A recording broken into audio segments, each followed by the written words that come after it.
Imagine a mother who sold everything she owned, even her most treasured wrappers, just to send her only son to university.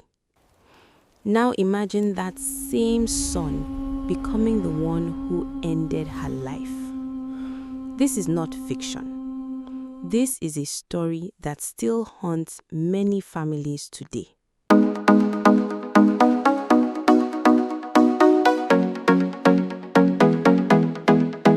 The Harmattan wind carried the familiar scent of wood smoke and drying cassava as Buchi stood by the roadside, her wrapper tied tightly around her waist. She watched the old boss disappear into the dust, carrying her only son toward the university. Her heart felt both full and hollow at the same time.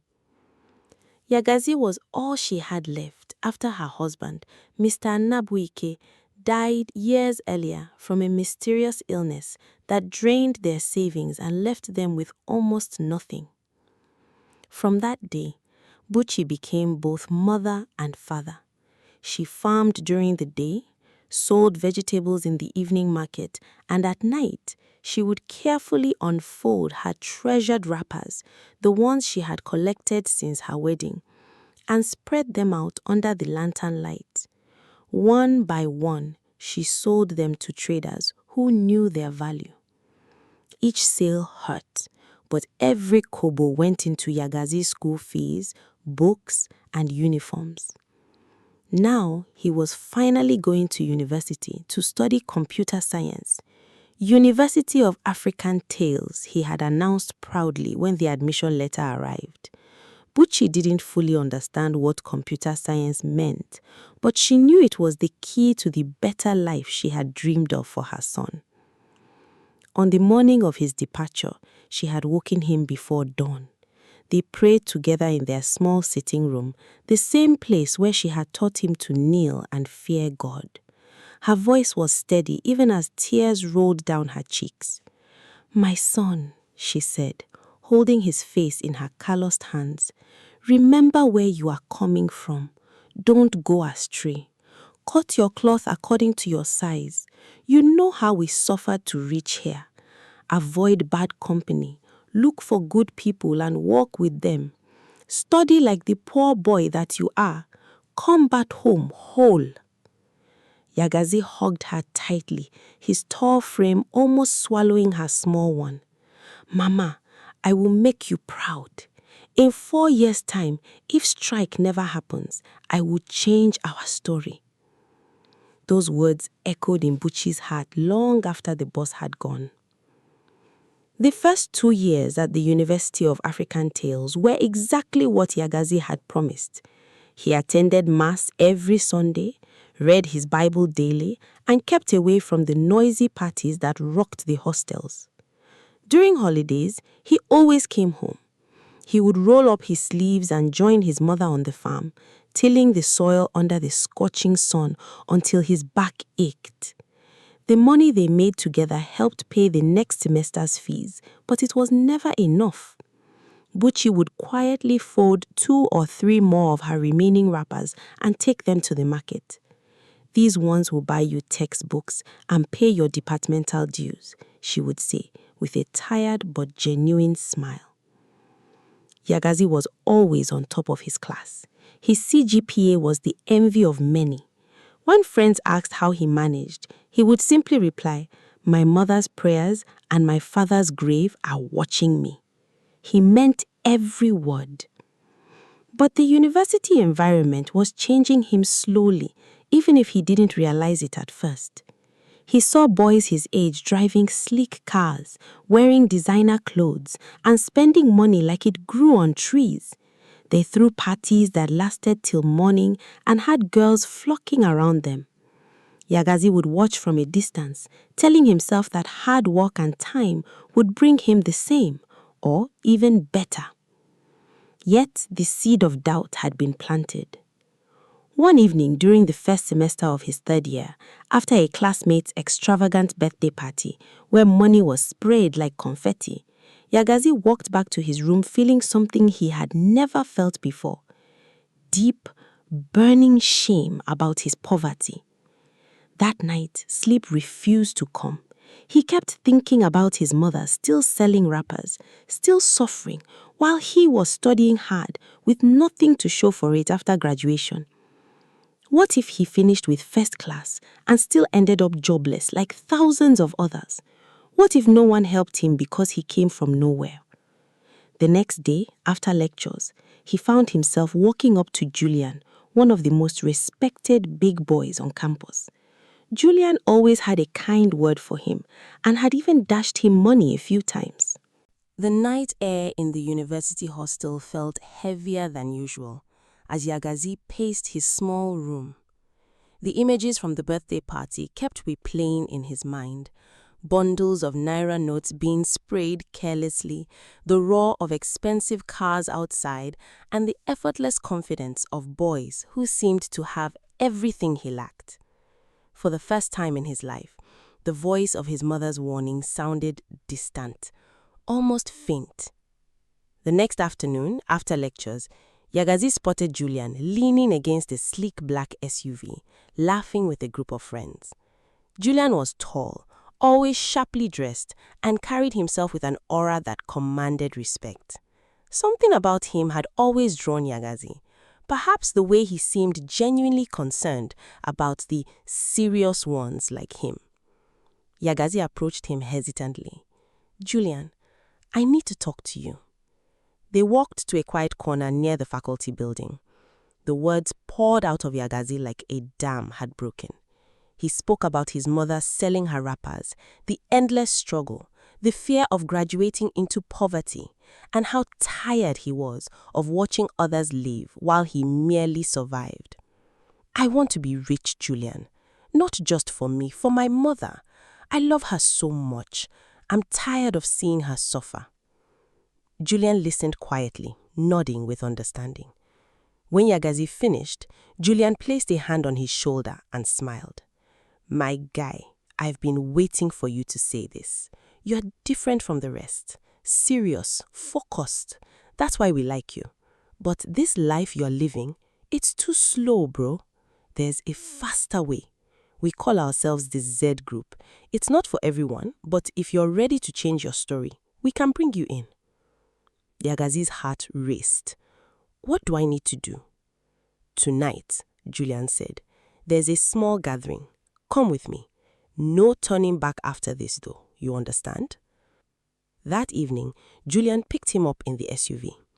They drove to a private hotel on the outskirts of town, far from the noisy campus. What Yagazi thought would be a simple party turned out to be something far darker. In a dimly lit suite, 5 other guys waited. The air smelled of incense and expensive cologne. They spoke in low tones about Yahoo Plus, not the regular internet fraud, but something deeper, backed by spiritual power that protected them from EFCC, police, and bad luck. They initiated him that same night. Yagazi was given rules that could never be broken. He was taught the techniques, shown how they operated, and made to swear an oath of loyalty. When it was over, they handed him a thick bundle of cash as welcome money. For the first time in years, he felt the weight of real money in his hands. Everything changed rapidly after that. He stopped attending lectures regularly. His textbooks gathered dust while he learned the art of deception online. He bought new clothes, rented a better apartment off campus, and started driving a car that made heads turn. Women who never noticed him before now flocked around him. The money came fast, sometimes too fast to count. He no longer went home during holidays. Instead, he sent his mother short messages. "Mama, I'm very busy with school projects. I'll come when things calm down." Buchi would reply with prayers and encouragement, never suspecting the truth. By the end of the semester, his CGPA had crashed dramatically. The brilliant student who once topped his class was now barely recognized. But Yagazi didn't care. He was boiling with the big boys, living the life he had always dreamed of. One evening, his old friend Tony visited him. Tony had watched the transformation with growing concern. "Guy, what is happening to you? This is not the Yagazi I know. You've changed. These people you are moving with, they are not genuine. Restrict your steps before it's too late." Yagazi laughed and waved him off. "Tony, leave that thing. It's not how far, but how well. Very soon you will join us and understand.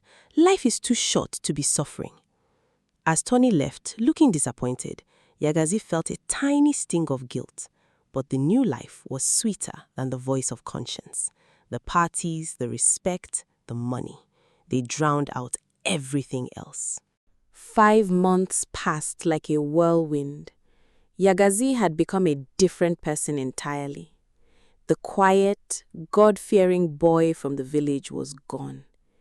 In his place stood a sharp-dressed young man who moved with the confidence of someone who believed the world was now at his feet. He drove a tinted Toyota Camry, wore the latest designer clothes, and hosted parties that campus girls talked about for weeks. Money flowed easily. The Yahoo Plus work was yielding results beyond his imagination. But beneath the flashy lifestyle, something darker was simmering. One humid evening, Julian called him for a private meeting at their usual discreet location, an uncompleted building on the edge of town. The entire Z group was present. The atmosphere was unusually tense. Candles burned on a small table, and the familiar scent of incense hung thick in the air. After some casual talk, the leader of the group cleared his throat and spoke. "Brothers, it is time for renewal. The protection we enjoy does not come for free. The spirits demand fresh sacrifice to keep EFCC and the police far from us. We have all taken turns. Some of you have given your fathers, others their sisters. Yagazi," he paused and looked directly at him, "you have been enjoying the benefits of the sacrifices made by others. Tonight, it is your turn." Yagazi's heart skipped. What do I need to bring?" The room fell silent. Julian shifted uncomfortably, but said nothing. The leader's voice was cold and final. "The sacrifice must be the person you love the most. In your case, we know it is your mother. She is the one. Bring her to the temple tomorrow night. No negotiation, no delay. If you refuse, you will be the sacrifice instead." The words hit Yagazi like a thunderbolt. For a moment, the world stopped spinning. He saw flashes of his mother's face, waking him up for morning prayers, counting money from wrapper sales with trembling hands, hugging him tightly on the day he left for university. Her voice saying, "My son, remember your root." He staggered backward. "No, not my mother. Please, anyone else. I can find another person, not Mama." The leader's eyes narrowed. "It is non-negotiable. She is your most beloved. The spirits have chosen. You have until tomorrow night. Bring her willingly, or we will come for you." Yagazi left the meeting in a daze. That night, he couldn't sleep. He sat on the edge of his expensive bed, staring at the wall as hot tears streamed down his face. Memories flooded him. His mother's tired smile after a long day at the farm, the way she would pray for him even when there was no food in the house, the wrappers she sacrificed so he could be here. He remembered her final words before he left for school. "Don't go astray." Now, he was about to destroy the only person who had ever truly loved him. He cried bitterly, punching the mattress in frustration. He blamed Julian for not telling him the full terms from the beginning.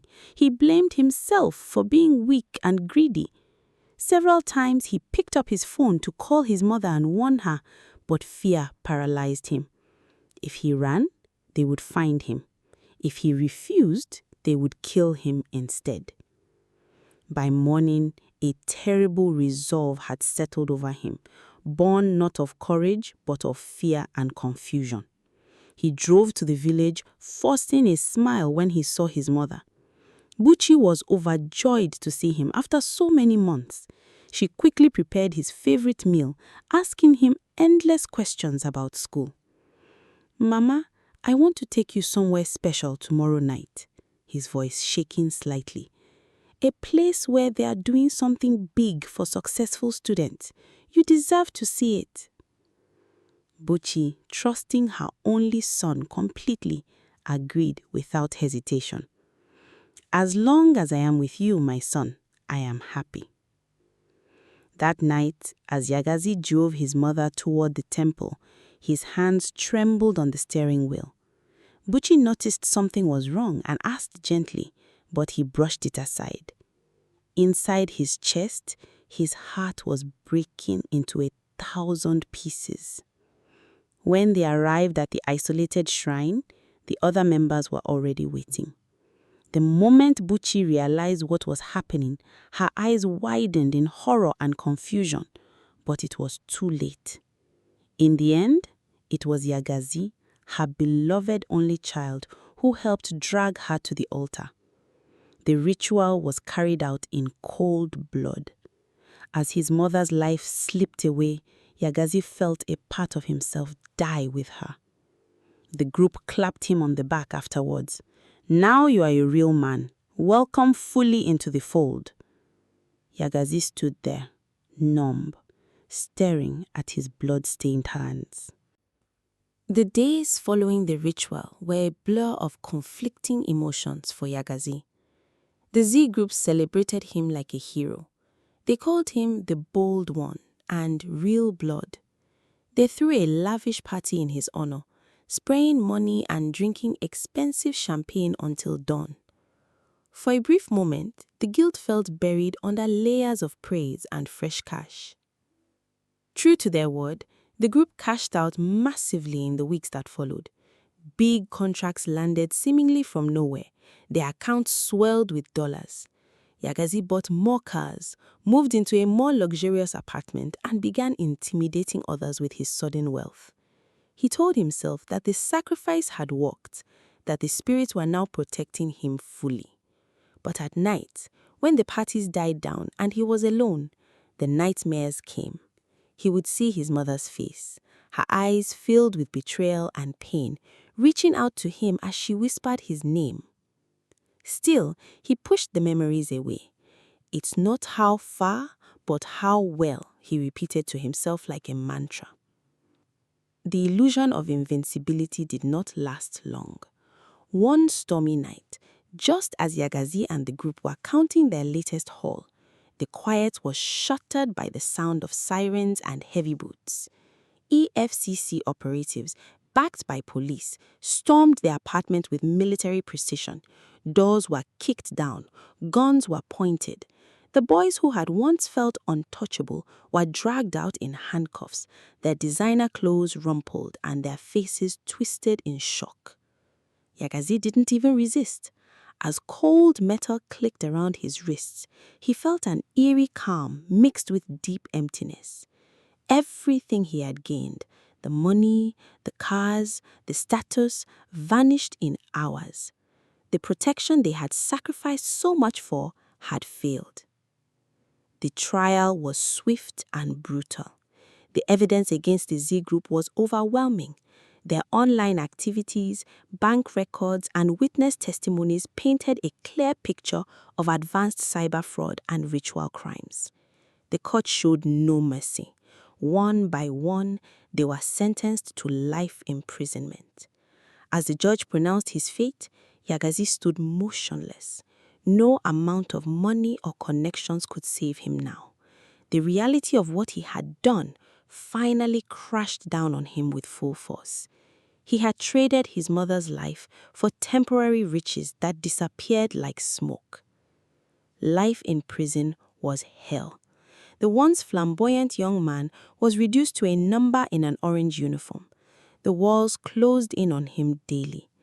The guilt was suffocating. For months, he barely spoke. Then, one quiet night in his cell, something broke inside him. Alone and broken, Yagazi fell to his knees and gave his life back to God, the same God his mother had taught him to serve. Tears flowed freely as he confessed everything. In the years that followed, he poured his pain onto paper. He wrote a memoir titled Redemption. In it, he exposed the inner workings of Yahoo curse gangs, the rituals, the lies, and the devastating human cost behind the flashy lifestyle. He warned young people across the country there are no shortcuts to genuine wealth. Every quick path eventually demands a price far greater than anyone is willing to pay. Yagazi's book began to circulate quietly among students and youths. From behind bars, the boy who once betrayed his mother was now using his voice to prevent others from making the same fatal mistake. But no amount of repentance could bring Buchi back. The mother who sold her wrappers piece by piece to build her son's future had been repaid with the ultimate betrayal. What began as a story of love, sacrifice, and hope slowly twisted into one of greed, peer pressure, and spiritual darkness. Yagazi's journey reflects a painful reality playing out in many Nigerian universities and beyond. The Yahoo Plus lifestyle many young people admire on social media often hides rituals, oaths, and bloodshed. What looks like sudden wealth is frequently built on invisible, devastating foundations. There are no shortcuts to sustainable success. Every path that promises quick riches without hard work, integrity, and patience usually demands a price far greater than the reward. Yagazi's story teaches us that a mother's sacrifice should never be repaid with betrayal. Peer pressure can blind even the most promising child. Greed can turn the most loving son into a monster. And the blood of the innocent always cries for justice, sometimes sooner than we expect. The temporary shine of fast money can never replace the peace that comes from honest living and the blessings of a parent's prayers. In many African societies, especially in Nigeria, the bond between mother and child is almost sacred. Mothers are seen as the backbone of the family, the ones who pray, fast, and sacrifice endlessly so their children can rise. The idea of a child harming or killing their own mother is not just criminal, it is an abomination that shakes the very foundation of our cultural and spiritual values. This story mirrors real-life tragedies that have been reported across the country. It reminds us that the pressure to make it in a difficult economy, combined with the flashy displays of wealth on social media, is pushing many young men into dangerous waters. When we forget our roots and the values our parents instilled in us, we don't only lose our way, we can lose our humanity.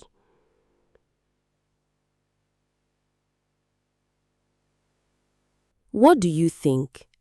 Have you ever witnessed someone change drastically because of money or bad friends? Do you know any success stories that later turned out to have dark origins? Drop your thoughts in the comments or share this story with any young person you care about. Sometimes a single story is enough to save a life. If you are a young person reading this, remember Yagazi's mother's words. Cut your cloth according to your size. Remember your root. Hard work, integrity, and patience may be slower, but they lead to peace and lasting blessings. Parents, stay close to your children. Pray for them. Watch the company they keep. And if you have already gone down the wrong path, like Yagazi eventually did, it is never too late to repent and turn back. Redemption is still possible. Share this story. Let it serve as a warning, because some mistakes cannot be undone.